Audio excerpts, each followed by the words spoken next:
श्रीमद्भागवतम प्रथम श्लोक संस्कृत रे।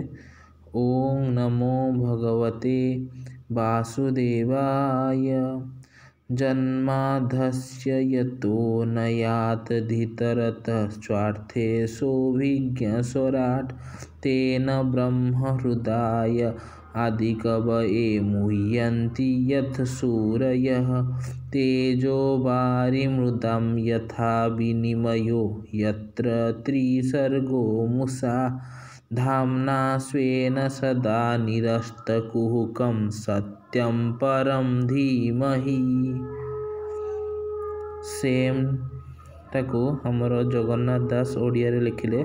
नमोई नृसिंह चरण अनादि परम कारण चाबिनु आदि मध्य अंत विचारे न घटे जगत इंद्रिय अर्थ जे जानई सोते जे नित्य प्रकाशई आनंद मने वेद सार ब्रह्मारे जे कला विस्तार जाहार रूपे हृदय चिंती वेद पुरुष न जानती मृत्तिका विकार जे मंत जलरे हुई कल्पित जले उपल बुद्धि करी मृग तृष्णारे जेन्हेवारी रूप अरूप स्थिति तीनि जार गोचर अनुमानी स्वभाव नुहे से तेमंत ए सांख्य योगींकर मत आत्मा प्रकाशे सदा थाई निरस्त कुहुक बोलाई सत्य परमानंद हरि जा भावे भव सत्य करी एमंत सत्य रूप जार